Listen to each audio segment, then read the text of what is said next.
Explainer Deepu आज Hollywood की एक ऐसी मूवी एक्सप्लेन कर रहा है। वीडियो में आप जिस आदमी को लड़की की पैंटी उतारकर सर पर पहनते हुए देख रहे हैं उसका नाम फॉस्को है। फॉस्को एक ट्रक ड्राइवर है। कुछ दिन पहले उसकी वाइफ की मृत्यु हो जाती है तो वह एना नाम की लड़की से शादी करता है जो कि उम्र में उससे बहुत छोटी होती है। एना की एक छोटी सी सेंटना नाम की बच्ची भी होती है। एना और फॉस्को की शादी में बहुत सारे लोग आए थे जो कि एना और फॉस्को के बारे में काफ़ी उल्टी सीधी बातें कर रहे थे, क्योंकि उन लोगों को एना और फॉस्को की जोड़ी बिल्कुल पसंद नहीं आई थी, इसलिए वो लोग उल्टा सीधा कह रहे थे। दरअसल एना और फॉस्को की जोड़ी लिविया को भी पसंद नहीं आती है, जो कि फॉस्को का लड़का था। स्वागरात को जब फॉस्को एना के साथ रोमांस कर रहा था तो उसका दोस्त उसे बाहर से बुलाने आता है और अपने साथ चलने को कहता है, क्योंकि फॉस्को ट्रक चलाने के साथ साथ एंटिक मूर्तियों को चुराकर बाजार में बेच देता था, जिससे उसकी अच्छी कमाई हो जाती थी। इसलिए वो एना को अकेला छोड़कर दोस्त के साथ मूर्तियां चुराने चला जाता है। इधर एना अकेली फॉस्को का वेट कर रही थी। तभी नीचे से किसी की आवाज़ आती है तो एना को लगता है कि फॉस्को आया होगा, इसलिए वो तुरंत देखने चली जाती है, लेकिन वहाँ पर लिविया होता है और वो वापस अपने रूम में आ जाती है। उसी समय फॉस्को अपने दोस्तों के साथ मूर्तियाँ चुरा रहा होता है। तभी वहाँ पर पुलिस आ जाती है और फॉस्को अपने दोस्तों के साथ जंगल में भाग जाता है और वहीं पर सोना पड़ता है उसे उस रात में। अगले दिन जब लिविया अपने दोस्तों के साथ बीच पर नहाने जाता है तभी स्टेला नाम की एक लड़की आती है और उसके स्कूटर पर लव लेटर छोड़कर चली जाती है। स्टेला लिवियो से बहुत प्यार करती थी। वो लिवियो को हद से ज़्यादा चाहती थी, लेकिन लिवियो उसे बिल्कुल भी भाव नहीं देता था। स्टेला के प्यार को देखकर लिवियो के दोस्त उसका मजाक भी उड़ाया करते थे। एक रात जब लिवियो बाहर बैठा होता है तो गांव के लोग एना और फॉस्को के बारे में काफ़ी उल्टी सीधी बातें कर रहे थे, तो लिवियो को ये सब सुनकर बहुत बुरा लगता है। जब एना और फॉस्को हनीमून से लौटकर वापस आए तो एना अपनी बच्ची से मिलकर बहुत खुश होती है, लेकिन एना को फॉस्को का बर्ताव थोड़ा ख़राब लग रहा था, तो वह इसके बारे में उसकी बहन से बात करती है और कहती है कि फॉस्को लिवियो से अच्छी तरह बर्ताव नहीं करता है, जो कि मुझे बिल्कुल अच्छा नहीं लगता है।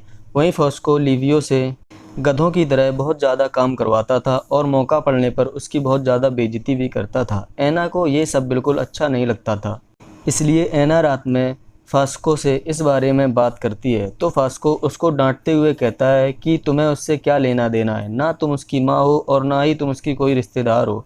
तुम सिर्फ हमारे रिश्ते पर ध्यान दो और मुझको खुश करने पर ध्यान दो।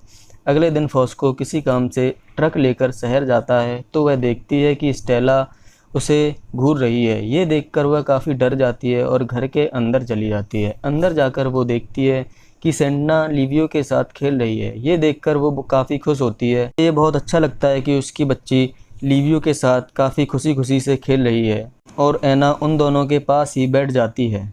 2 दिन बाद जब फॉस्को घर आता है तो वह एना और सेंटना को रेस्टोरेंट में खाना खाने ले जाता है।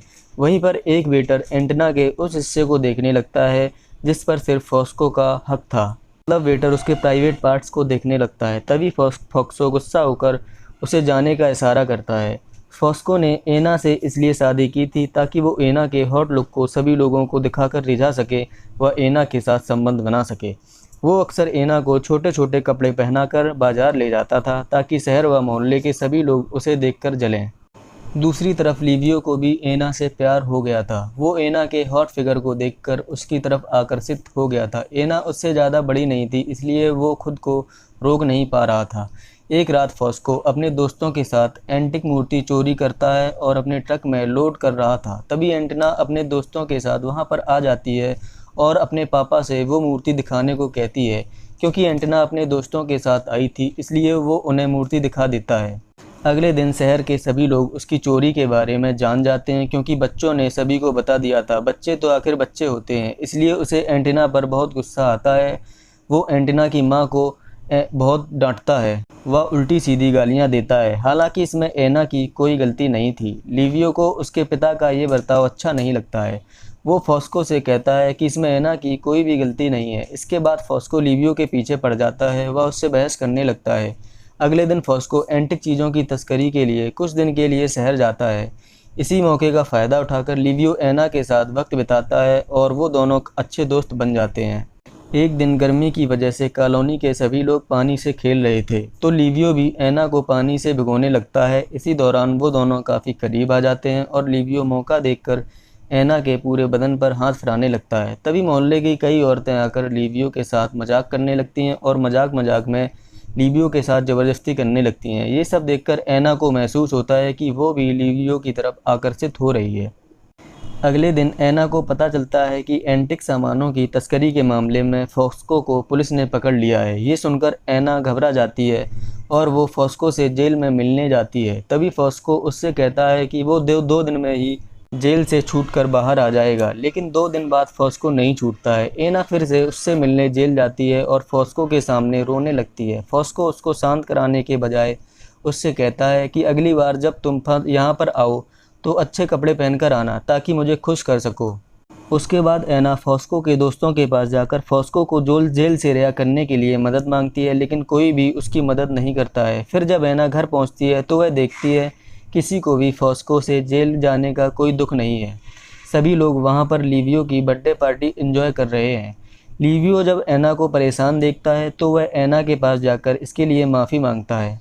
उसके बाद सुबह होने पर वो ऐना की साफ़ सफाई व अन्य कामों में काफ़ी मदद करता है और इसी दौरान ऐना के करीब आकर उसके साथ ज़बरदस्ती करने लगता है। ऐना भी खुद को नहीं रोक पाती है और वो लिवियो को किस करने लगती है, लेकिन तभी उसे फॉस्को की याद आती है, तो फिर वह लिवियो के साथ ये सब करने को मना कर देती है। लेकिन अब लिवियो से बिल्कुल भी कंट्रोल नहीं हो रहा था, तो वह रात में बिना कपड़ों के ऐना के रूम के पास जाता है, लेकिन ऐना अपने रूम का दरवाज़ा नहीं खोलती है। वो ऐना से दरवाज़ा खोलने के लिए बहुत देर तक जिद करता है, लेकिन फिर भी वो नहीं खोलती है, क्योंकि उसे पता था कि वो खुद को भी लिवियो के साथ वो सब करने से नहीं रोक पाएगी। जब वह सुबह दरवाज़ा खोलती है तो देखती है कि लिवियो उसके दरवाजे के पास ही सो गया था।